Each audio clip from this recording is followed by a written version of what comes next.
Hello বন্ধুরা, welcome to my YouTube channel Sumana Das tutorial. তোমরা যারা চ্যানেলটিকে এখনও সাবস্ক্রাইব করো অবশ্যই চ্যানেলটিকে সাবস্ক্রাইব করে পাশে থেকো। তোমাদের এবছরে এবিটিএ টেস্ট পেপারে তোমাদের বেঙ্গলি যতগুলো পেজ রয়েছে প্রত্যেকটা পেজ থেকে তোমাদের যে 10 নম্বরের প্রবন্ধ রচনাটা আসবে, কোন পেজে কী কী রচনা রয়েছে তার একটি লিস্ট আমি তোমাদের জন্য রেডি করে দিয়েছি। সেগুলো তোমরা আগে দেখে নাও। এখান থেকে কোন কোন রচনাগুলো তোমরা মুখস্থ করলে অবশ্যই তোমরা কমন পাবে, সেই সমস্ত রচনাগুলো আমি তোমাদের সামনে আজ তুলে ধরছি। চলো তোমরা দেখে নাও।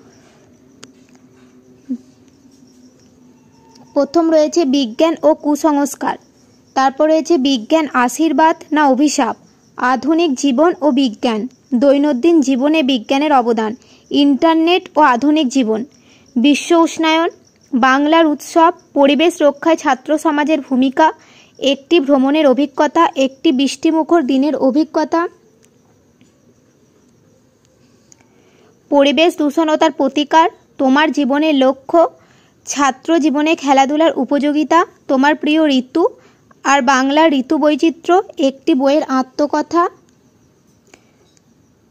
একটি কলমের আত্মকথা, প্রাত্যহিক জীবনে জল, একটি গাছ একটি প্রাণ।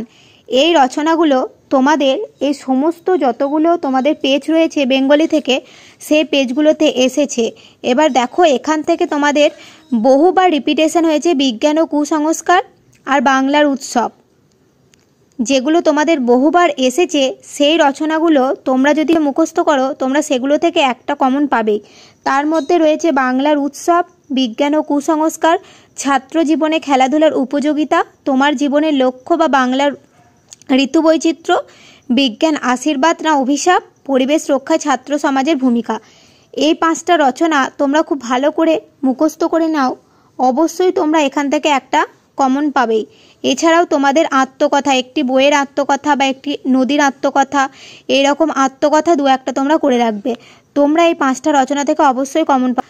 এই রচনাগুলোর মধ্যে তোমাদের যদি কোনো রচনা আলোচনা করে দিলে ভালো হয় তো তোমরা অবশ্যই কমেন্টে জানাবে, সেই রচনাটা নিয়ে তোমাদের একটি ভিডিওতে আলোচনা করে দেবো। আর ভিডিওটি অবশ্যই তোমরা তোমাদের অন্যান্য বন্ধুদের সাথে শেয়ার করে দিও।